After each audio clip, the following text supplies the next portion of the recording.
Salam sejahtera dari Yesus Kristus, Tuhan dan Juru Selamat kita. Pada saat ini kita sama-sama kembali lagi akan masuk dalam segmen saya belajar Alkitab. Mengenai materi, memaknai hari Pentakosta. Sebelum itu mari sama-sama kita satu dalam doa. Ya Tuhan, ya Allah Bapa kami yang bertakhta dalam kerajaan sorga, mengucap syukur atas segala berkat, penyertaan, anugerah selamatan yang telah Engkau nyatakan dalam kehidupan kami semua. Pimpin, sertai, berikan kami hikmat untuk dapat menjadi pendengar-pendengar firman, bukan saja hanya menjadi pendengar-pendengar firman, tapi menjadi pelaku-pelaku firman. Bukakan kami tentang kerinduan hati-Mu ya Allah, dan berikan kepada kami ketaatan dan kesetiaan untuk kami dapat melakukannya. Persiapkan hati pikiran kami untuk kami baca firman Tuhan, belajar firman Tuhan pada saat ini. Di dalam nama Yesus Kristus, Tuhan dan Juru Selamat, kami berdoa. Amin. Pada bagian ini kita sama-sama akan melihat tentang memaknai hari Pentakosta, 50 hari setelah kebangkitan Yesus Kristus. Tidak terlepas dari kenaikan Yesus Kristus, amanat agung Yesus Kristus, Isa Al-Masih. 40 hari setelah Yesus Kristus bangkit, hanya selisih 10 hari setelah Yesus Kristus naik ke sorga, para murid menanti selama 10 hari untuk menerima pencurahan Roh Kudus, memaknai hari Pentakosta. Bicara tentang amanat agung Yesus Kristus Isa Al-Masih, teman-teman, saudara-saudara, Bapak Ibu sekalian bisa melihatnya dalam link yang ada di kiri atas. Ada video sebelumnya yang menjelaskan tentang memaknai Yesus Kristus dalam kenaikan Yesus Kristus, dalam amanat agung Yesus Kristus Isa Al-Masih. Mari kita sama-sama melihat, kita akan membaca bersama-sama di dalam Kisah Para Rasul 2 ayat 1-47. Bicara tentang suatu keadaan di mana pencurahan Roh Kudus, peristiwa Pentakosta itu terjadi. Ayatnya yang pertama, ketika tiba hari Pentakosta, semua orang percaya berkumpul di satu tempat. Tiba-tiba turunlah dari langit suatu bunyi seperti tiupan angin keras yang memenuhi seluruh rumah di mana mereka duduk, dan tampaklah kepada mereka lidah-lidah seperti nyala api yang bertebaran dan hingga pada mereka masing-masing. Maka penuhlah mereka dengan Roh Kudus. Lalu mereka mulai berkata-kata dalam bahasa-bahasa lain, seperti yang diberikan oleh Roh itu kepada mereka untuk mengatakannya. Waktu itu di Yerusalem diam orang-orang Yahudi yang saleh dari segala bangsa di bawah kolong langit. Suatu hal yang menarik, Roh Kudus dicurahkan bagi para murid Kristus dan mereka mulai berkata-kata dalam bahasa-bahasa lain. Hal ini sangat erat kaitannya dengan amanat agung Yesus Kristus. Di dalam Markus 16 ayat 15-20. Pergilah ke seluruh dunia, beritakanlah Injil kepada segala makhluk. Tanda-tanda ini akan menyertai orang yang percaya. Mereka akan mengusir setan-setan demi namaku. Mereka akan berbicara dalam bahasa-bahasa baru bagi mereka. Murid-murid, para rasul, mengalami pada saat mereka berbicara dalam bahasa-bahasa baru bagi mereka pada saat penuangan Roh Kudus. Selanjutnya di dalam Kisah Para Rasul 2, ayat yang ke-6 berbunyi, ketika turun bunyi itu, berkerumunlah orang banyak. Mereka bingung karena mereka masing-masing mendengar rasul-rasul itu berkata-kata dalam bahasa mereka sendiri. Mereka semua tercengang-cengang dan heran. Lalu berkata, bukankah mereka semua yang berkata-kata itu orang Galilea? Bagaimana mungkin kita masing-masing mendengar mereka berkata-kata dalam bahasa kita sendiri, yaitu bahasa yang kita pakai di negeri asal kita? Kita orang Patria, Media, Elam, penduduk Mesopotamia, Yudea dan Kapadokia, Pontus dan Asia, Frigia dan Pamfilia, Mesir dan daerah-daerah Libya yang berdekatan dengan Kirene, pendatang-pendatang dari Roma.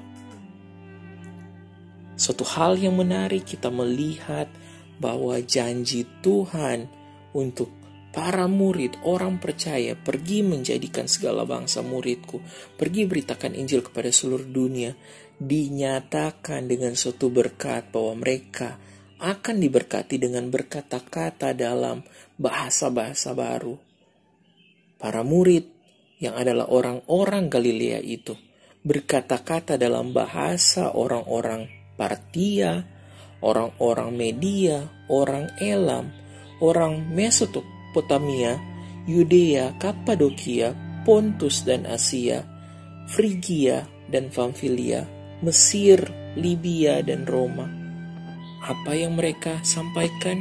Kita lihat selanjutnya di dalam Kisah Para Rasul 2 ayatnya yang ke-11 berkata, baik orang Yahudi maupun penganut agama Yahudi, orang Kreta dan orang Arab, kita mendengar mereka berkata-kata dalam bahasa kita sendiri tentang perbuatan-perbuatan besar yang dilakukan Allah.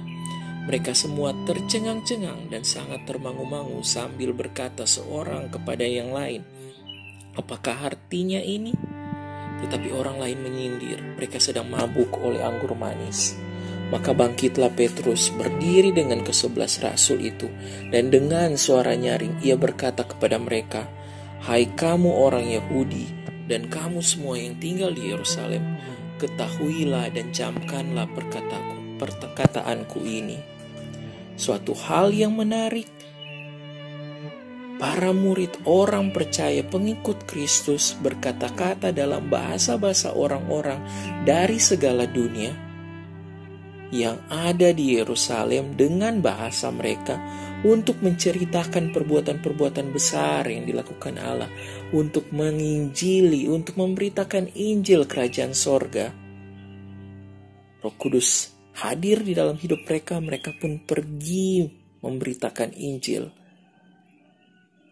Suatu hal yang sangat menarik untuk kita lihat. Pada ayat yang 15, orang-orang ini tidak mabuk seperti yang kamu sangka. Petrus berkata demikian, karena hari baru pukul 9. Tetapi itulah yang difirmankan Allah dengan perantara Nabi Yoel akan terjadi pada hari-hari terakhir. Demikianlah firman Tuhan, bahwa aku akan mencurahkan rohku ke atas semua manusia. Maka anak-anakku laki-laki dan perempuan akan bernubuat, dan teruna-terunamu akan mendapat penglihatan-penglihatan. Dan orang-orangmu yang tua akan mendapat mimpi. Juga ke atas hamba-hambaku laki-laki dan perempuan akan kucurahkan rohku pada hari-hari itu, dan mereka akan bernubuat. Ayat 19, dan aku akan mengadakan mujizat-mujizat di atas, di langit, dan tanda-tanda di bawah, di bumi, darah dan api, dan gumpalan-gumpalan asap.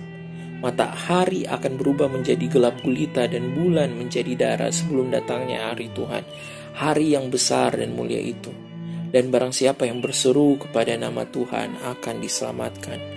Hai orang-orang Israel, dengarkanlah perkataan ini. Yang aku maksudkan ialah Yesus dari Nazaret, seorang yang telah ditentukan Allah, yang dinyatakan kepadamu dengan kekuatan-kekuatan, mujizat-mujizat dan tanda-tanda yang dilakukan oleh Allah dengan perantaran Dia di tengah kamu, seperti yang kamu ketahui. Ayat 23, Dia yang diserahkan Allah menurut maksud dan rencananya telah kamu salibkan dan kamu bunuh oleh tangan bangsa-bangsa durhaka. Tetapi Allah membangkitkan Dia dengan melepaskan Dia dari sengsara maut, karena tidak mungkin Ia tetap berada dalam kuasa maut itu. Sebab Daud berkata tentang Dia, aku senantiasa memandang kepada Tuhan, karena Ia berdiri di sebelah kananku, aku tidak goyah. Sebab itu hatiku bersukacita dan jiwaku bersorak-sorai.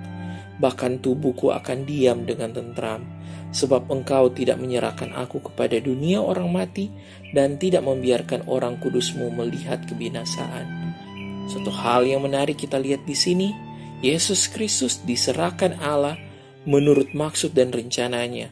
Telah kamu salibkan dan dibunuh oleh tangan bangsa-bangsa durhaka, tetapi Allah membangkitkan dia. Hal yang sama sangat erat kaitannya dengan amanat agung dalam kitab Injil Lukas 24 ayat 45 sampai 47. Kemudian Yesus membuka pikiran mereka sehingga mereka dapat memahami kitab suci dan Yesus berkata lagi kepada mereka, ada tertulis bahwa Kristus harus menderita dan bangkit dari antara orang mati pada hari ketiga, dan pertobatan untuk pengampunan dosa akan dinyatakan dalam namanya kepada segala bangsa mulai dari Yerusalem. Berita tentang keselamatan dan berita tentang pemberitaan Injil dinyatakan, ditunjukkan. Pencurahan Roh Kudus adalah salah satu dari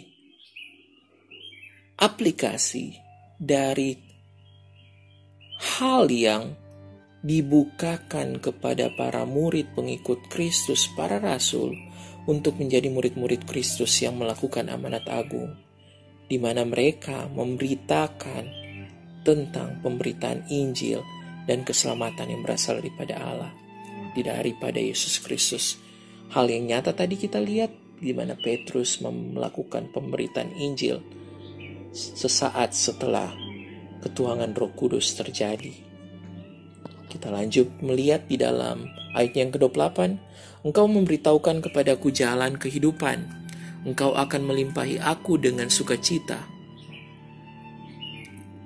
di hadapanmu. Saudara-saudara, aku boleh berkata dengan terus terang kepadamu tentang Daud, bapa bangsa kita. Ia telah mati dan dikuburkan, dan kuburannya masih ada pada kita sampai hari ini. Tetapi ia adalah seorang nabi, dan ia tahu bahwa Allah telah berjanji kepadanya dengan mengangkat sumpah bahwa ia akan mendudukan seorang dari keturunan Daud sendiri di atas taktanya. Karena itu ia telah melihat ke depan dan telah berbicara tentang kebangkitan Mesias, ketika ia menyatakan bahwa dia tidak ditinggalkan di dalam dunia orang mati dan bahwa dagingnya tidak mengalami kebinasaan. Satu hal yang menarik pada segmen Alkitab, saya belajar Alkitab berikutnya. Kita akan memulai belajar Alkitab bersama-sama dari kitab Matius, kitab pertama dalam Perjanjian Baru, dan kitab Injil pertama juga dari 4 kitab Injil yang ada. Mari kita melihat bersama-sama.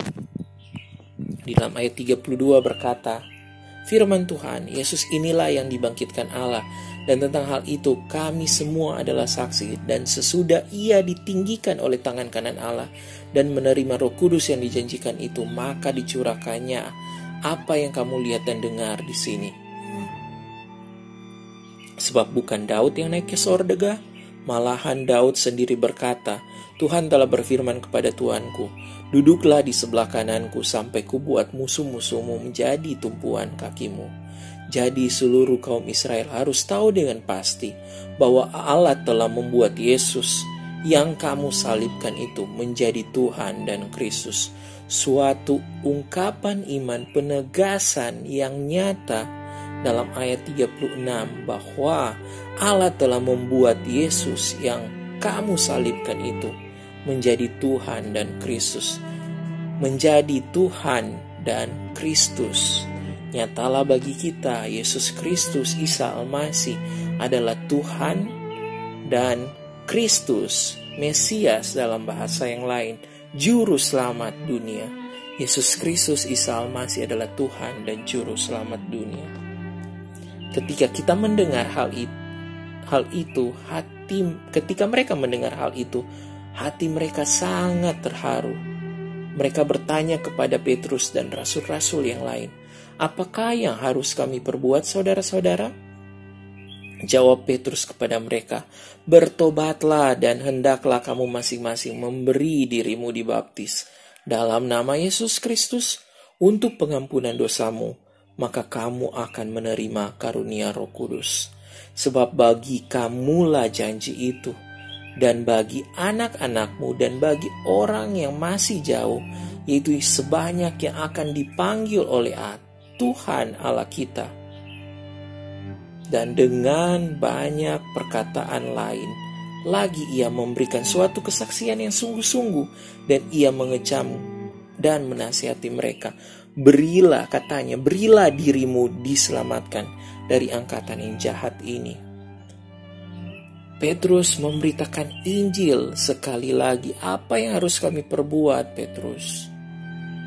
Petrus berkata, bertobatlah dan hendaklah kamu masing-masing memberi dirimu dibaptis dalam nama Yesus Kristus untuk pengampunan dosamu, maka kamu akan menerima karunia Roh Kudus.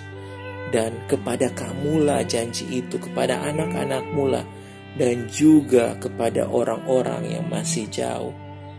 Menarik di sini, bila kita melihat hal ini sangat berkaitan dengan amanat agung di dalam Kisah Para Rasul 1 ayat 8. Janji di mana tetapi kamu akan menerima kuasa kalau Roh Kudus turun atas kamu. Yesus Kristus menjanjikan Roh Kudus akan turun kepada atas murid-murid. Kamu akan menerima kuasa. Para murid, orang percaya, akan menerima kuasa, dan kamu akan menjadi saksiku di Yerusalem dan di seluruh Yudea dan Samaria dan sampai ke ujung bumi. Konteks pembahasan tentang amanat agung ini telah saya bahas, kita sama-sama pelajari di dalam video sebelumnya, memaknai kenaikan Yesus Kristus. Silakan lihat di dalam link kiri atas. Dan teman-teman, saudara-saudara, Bapak Ibu sekalian, bisa membuka video tersebut untuk kita belajar Alkitab bersama-sama. Ada berkat, diberikan kuasa, diberikan Roh Kudus turun ke atas kita, agar supaya kita menjadi saksi Kristus di Yerusalem dan di seluruh dunia.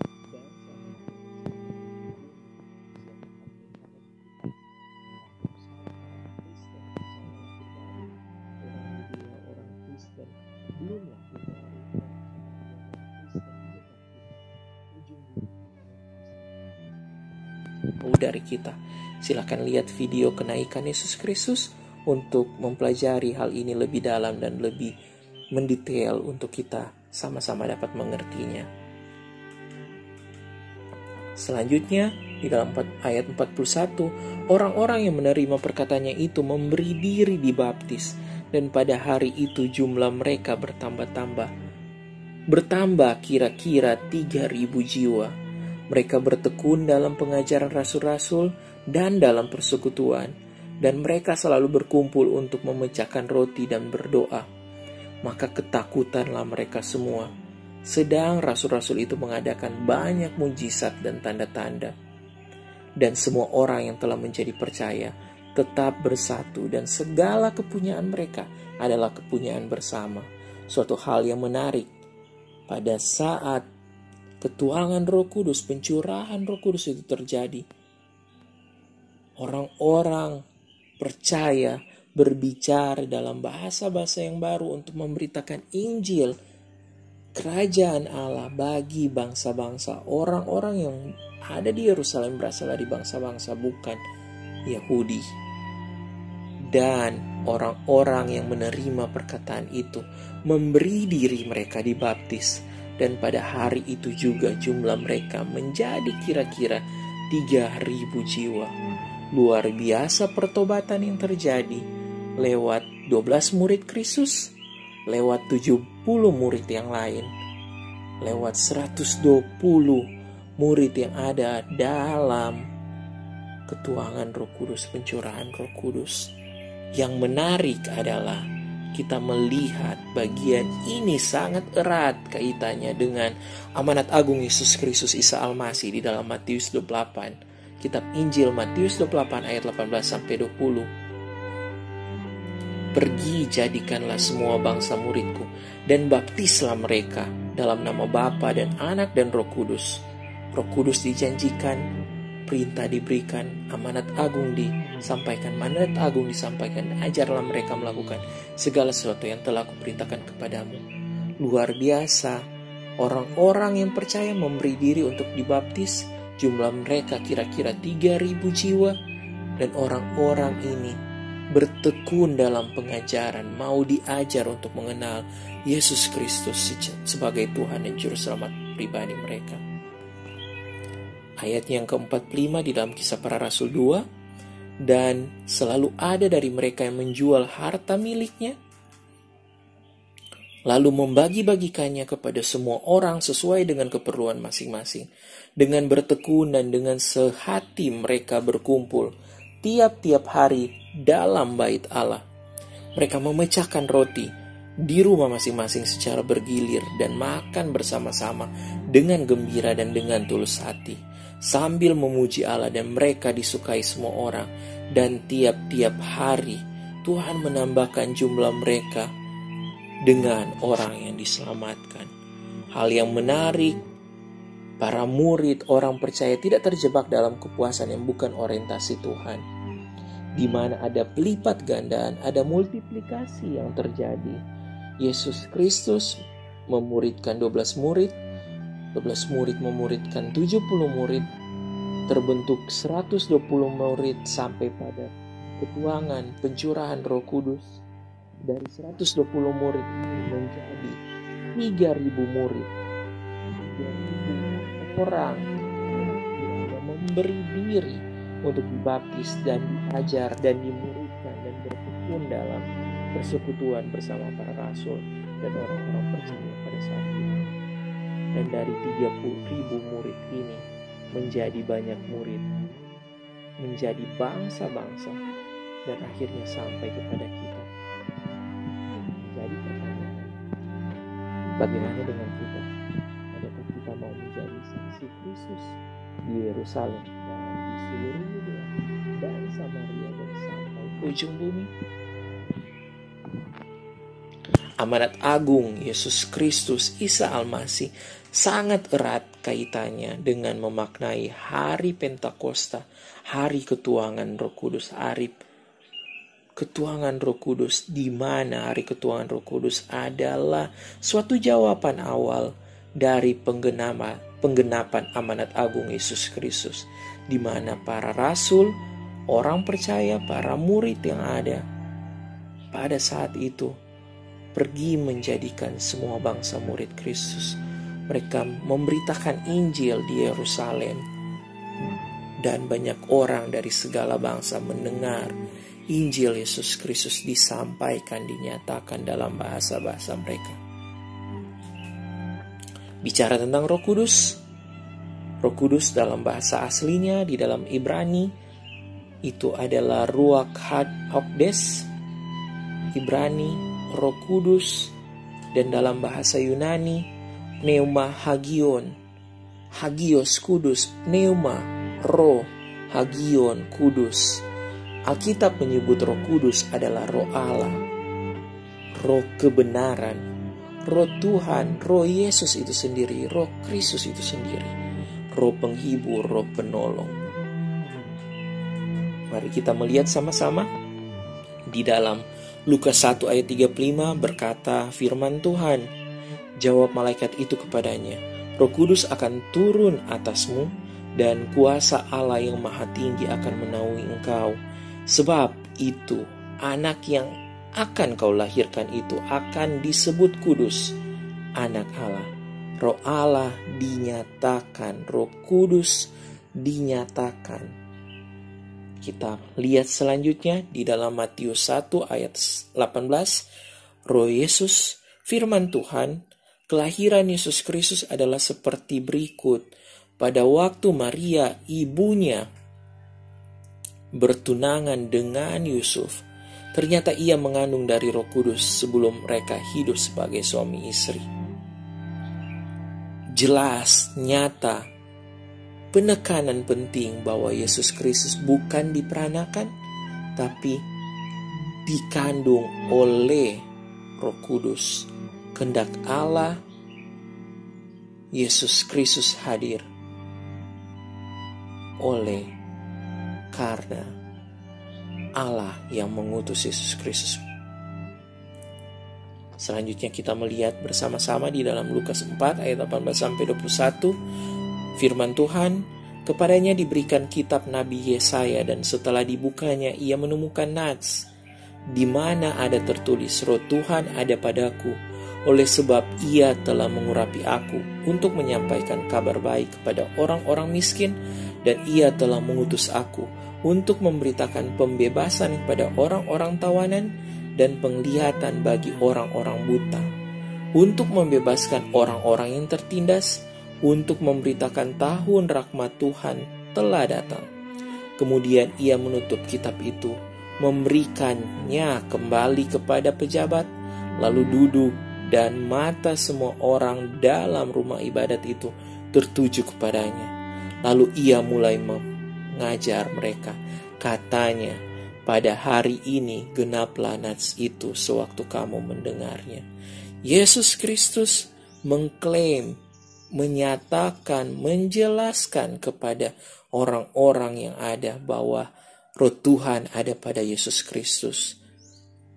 Allah telah mengurapi Yesus Kristus untuk menyampaikan kabar baik kepada orang-orang miskin. Allah telah mengutus aku seperti Allah mengutus Yesus Kristus. Demikian juga Yesus Kristus mengutus kita semua orang percaya. Amanat agung yang jelas dinyatakan di dalam kitab Yohanes 20 ayat 21. Selanjutnya kita melihat bersama-sama di dalam Yohanes 14 ayat 16 sampai 18. Firman Tuhan, aku akan minta kepada Bapa dan Ia akan memberikan kepadamu seorang penolong yang lain, supaya Ia menyertai kamu selama-lamanya, yaitu Roh kebenaran.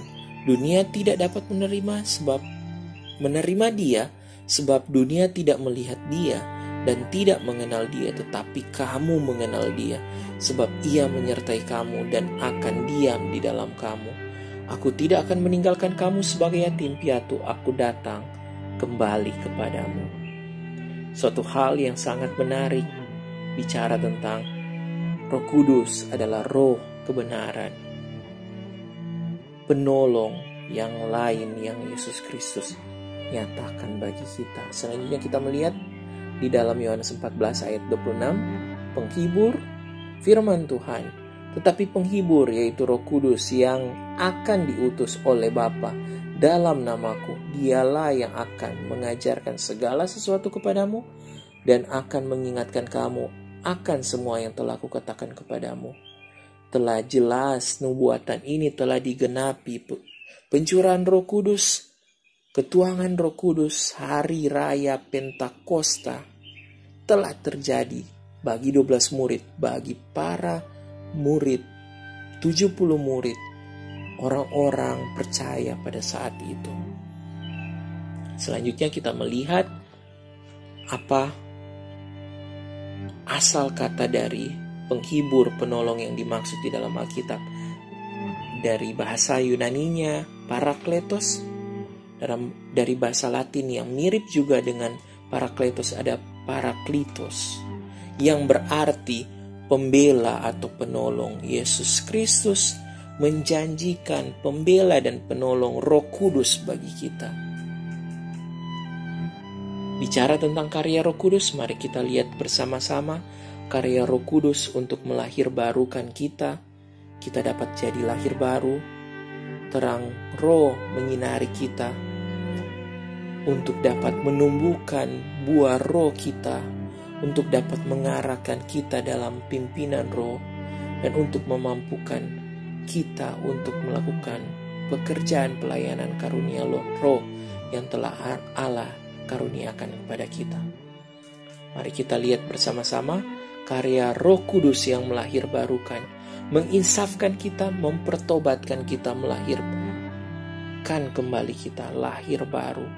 Di dalam Yohanes 16 ayat 8 sampai 11 firman Tuhan, dan kalau Ia datang, Ia akan menginsafkan dunia akan dosa, kebenaran dan penghakiman akan dosa, karena mereka tetap tidak percaya kepadaku, akan kebenaran karena aku pergi kepada Bapa dan kamu tidak melihat aku lagi, akan penghakiman karena penguasa dunia ini telah dihukum.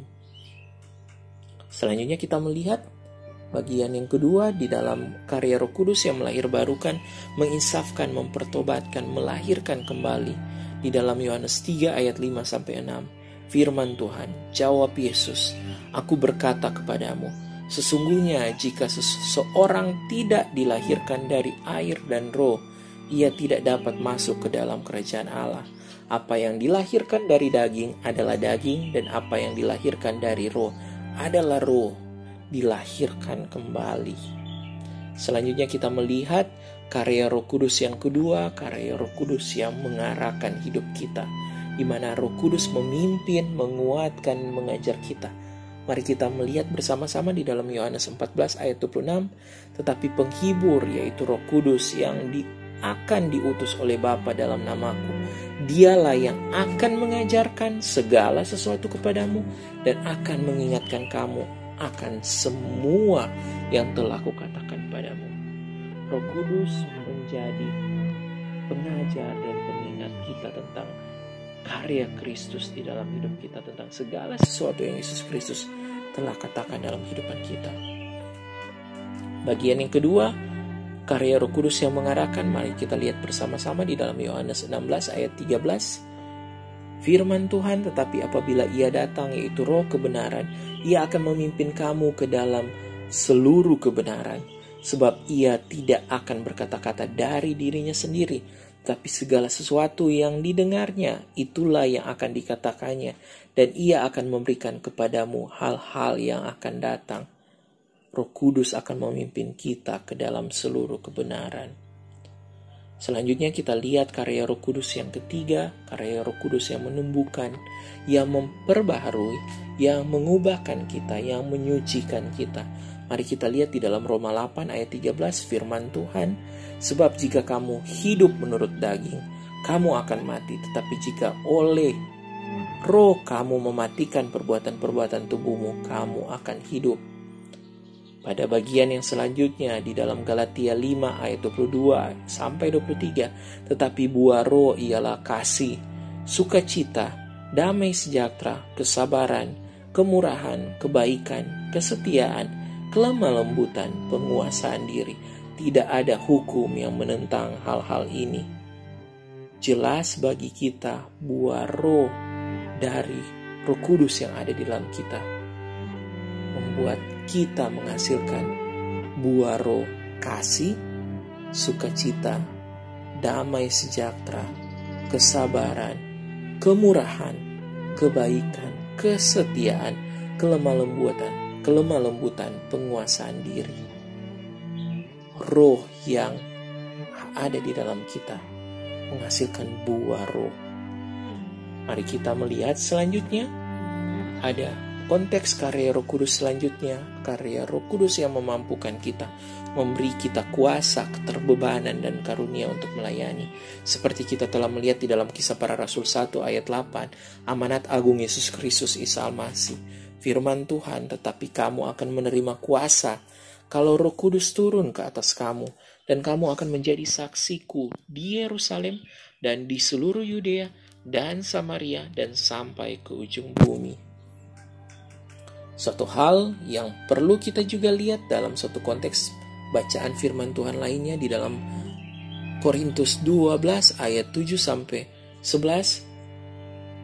Firman Tuhan, tetapi kepada tiap-tiap orang dikaruniakan pernyataan Roh untuk kepentingan bersama, sebab kepada yang seorang Roh memberikan dan kepada yang seorang lain, tetapi semuanya ini dikerjakan oleh Roh yang satu dan yang sama, yang memberikan karunia kepada tiap-tiap orang secara khusus seperti yang dikehendaki Allah, yang dikehendaki olehnya. Suatu hal yang menarik di dalam 1 Korintus 12 ayat 7 sampai 11 menyatakan karya Roh Kudus yang memampukan kita. Karya Roh Kudus melahirbarukan kita, terang Roh menerangi hidup kita, memampukan kita untuk melakukan karunia Roh, menumbuhkan buah Roh kita, mengarahkan kita dalam pimpinan Roh Kudus, melahirbarukan, menumbuhkan, mengarahkan, dan memampukan kita. Marilah kita semua mengintegrasikan hidup kita dengan isi hati Allah, Penting untuk kita sama-sama melihat apakah yang menyenangkan hati Allah. Penting untuk kita cari tahu kehendak-Nya. Bila mana kita telah mencari tahu kehendak-Nya, dan kita telah mendapati bahwa kerinduan hati Allah agar semua bangsa diselamatkan, kita lakukan kehendak-Nya, kita terlibat, ambil bagian dalam menjadi alat bagi keselamatan bagi semua bangsa. Hal ini jelas menyenangkan hati Allah. Di dalam Roma 8 ayat 9 firman Tuhan, tetapi kamu tidak hidup dalam daging, melainkan dalam roh. Jika memang roh Allah diam di dalam kamu, tetapi jika orang tidak memiliki roh Kristus, ia bukan milik Kristus.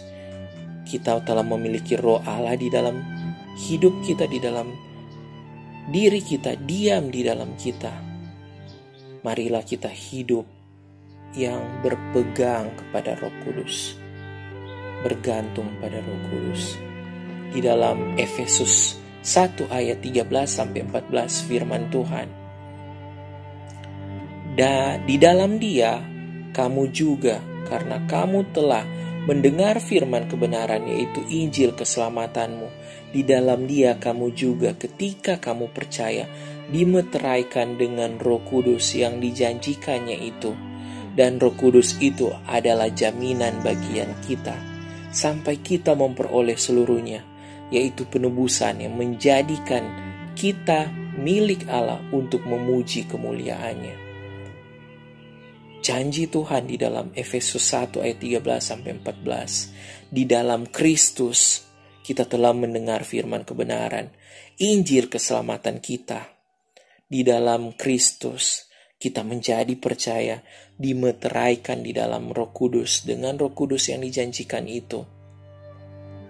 Dan Roh Kudus itu adalah jaminan bagian kita sampai kita memperoleh seluruhnya, yaitu penebusan yang menjadikan kita milik Allah untuk memuji kemuliaan-Nya dalam kesudahan nanti di dalam sorga bersama dengan Kristus.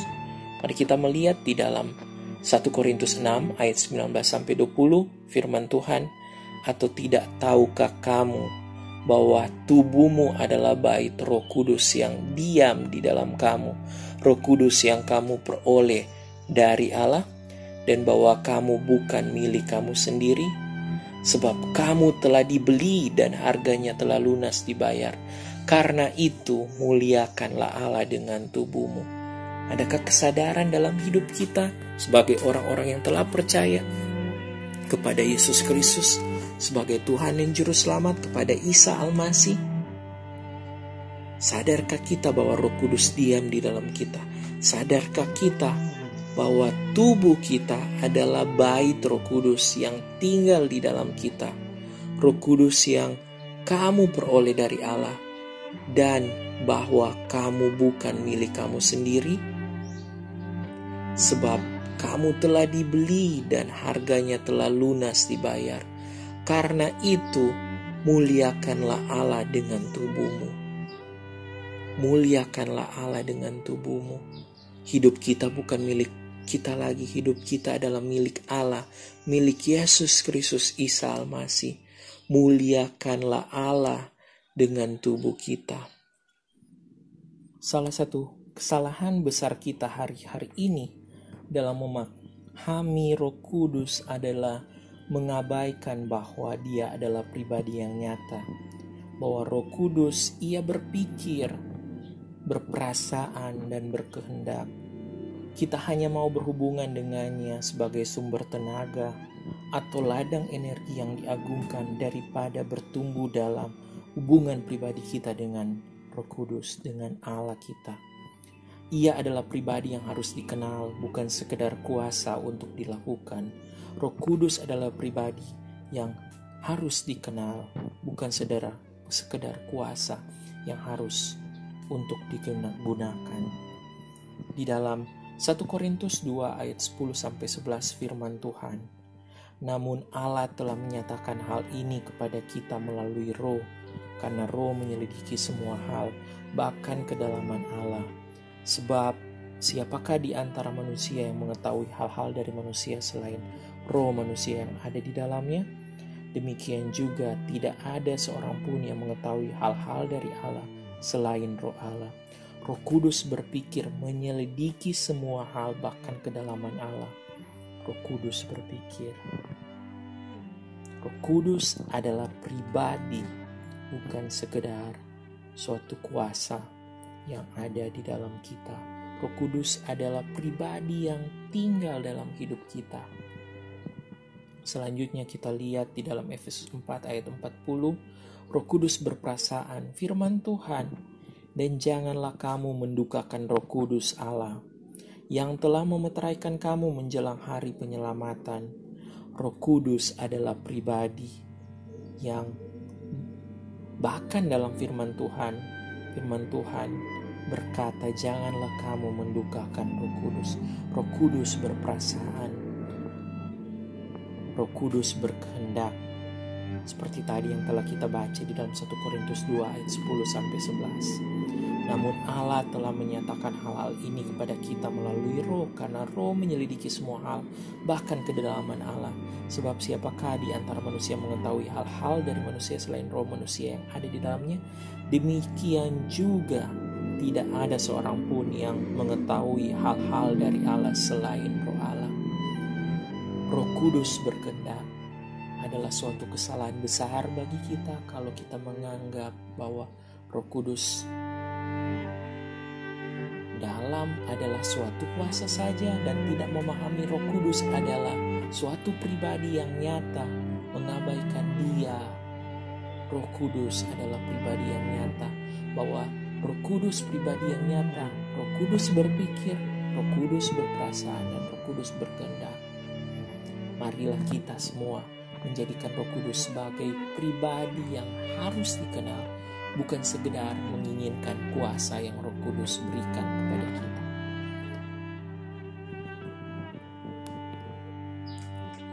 Amanat agung jelas-jelas, amanat agung Yesus Kristus Isa Al-Masih jelas-jelas menunjuk pada penggenapan awal di dalam memaknai hari raya Pentakosta.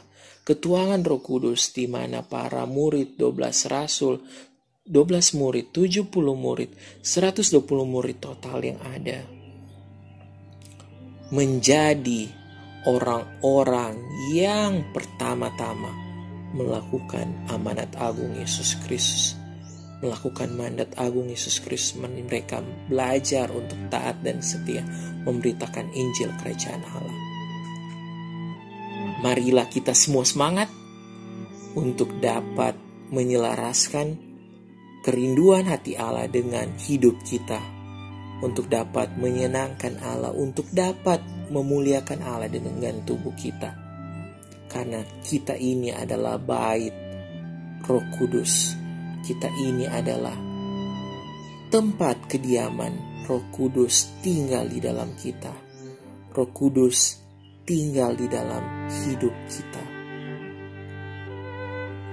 Demikian segmen kita pada saat ini. Sebelum kita menutupnya, mari kita sama-sama, mari kita berdoa. Ya Tuhan, ya Allah Bapa kami yang bertakhta dalam kerajaan surga, mengucap syukur untuk kesempatan yang indah yang telah Engkau nyatakan berikan kepada kami. Kami sama-sama dapat belajar dalam segmen Saya Belajar Alkitab. Kami sama-sama dapat memaknai hari Pentakosta, hari ketuangan Roh Kudus, yang merupakan adalah penggenapan awal dari amanat agung Yesus Kristus, mandat agung Yesus Kristus untuk pergi jadikan semua bangsa muridku, untuk pergi beritakan Injil kepada segala makhluk, untuk pergi jadikan segala bangsa muridku, dan baptislah mereka dalam nama Bapa, Putra, dan Roh Kudus, dan ajarlah mereka melakukan segala sesuatu yang telah Yesus Kristus ajarkan kepadaku. Dan ketahuilah aku menyertai kamu senantiasa sampai kepada kesudahan. Dan kepada kita telah diberikan kuasa kalau Roh Kudus turun atas kita dan kita akan menjadi saksi-saksi Kristus di Yerusalem dan di Yudea dan Samaria dan sampai ke ujung bumi.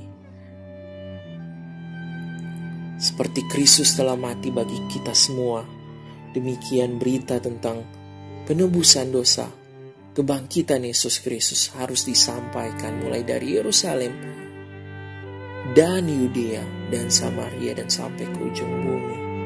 Seperti Bapa telah mengutus Yesus Kristus, demikian pula sekarang Yesus Kristus mengutus kita untuk menjadi garam dan terang dunia, untuk menjadi saksi-saksi Kristus, untuk menjadi pemberita-pemberita Injil, untuk melakukan amanat agung Yesus Kristus, pemuritan yang secara utuh bagi kemuliaan nama Yesus Kristus.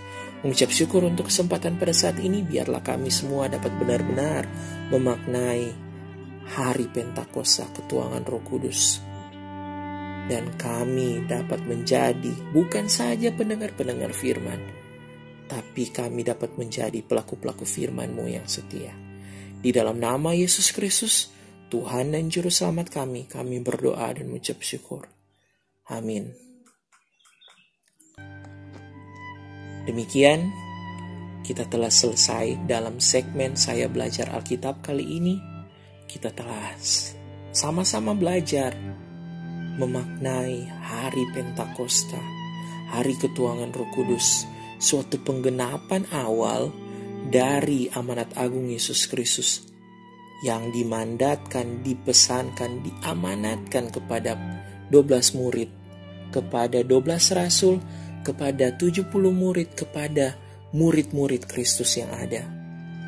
Dan mereka mau taat dan setia. Pada saat Roh Kudus ada dalam hidup mereka, mereka memberitakan Injil bagi kemuliaan nama Kristus, melakukan amanat agung bagi kemuliaan nama Kristus. Bila teman-teman sekalian terberkati dengan segmen Saya Belajar Alkitab ini, dengan channel Nafiri Production yang ada, mari kita dukung channel ini dengan cara subscribe channel ini untuk dapat menghasilkan konten-konten selanjutnya yang menjadi berkat bagi kemuliaan nama Tuhan. Kiranya Yesus Kristus, Isa Al-Masih, memberkati kita sekalian untuk menjadi berkat bagi kemuliaan namanya. Sebab segala sesuatu adalah dari Dia dan oleh Dia dan kepada Dia. Bagi Dialah kemuliaan sampai selamanya. Tetap semangat kita semua. Sampai jumpa kepada video-video YouTube selanjutnya, video-video podcast selanjutnya. Mari kita benar-benar menjadikan Yesus Kristus sebagai Tuhan dan Juru Selamat kita sebagai yang pertama dan terutama dalam kehidupan kita. Sampai jumpa, Tuhan memberkati.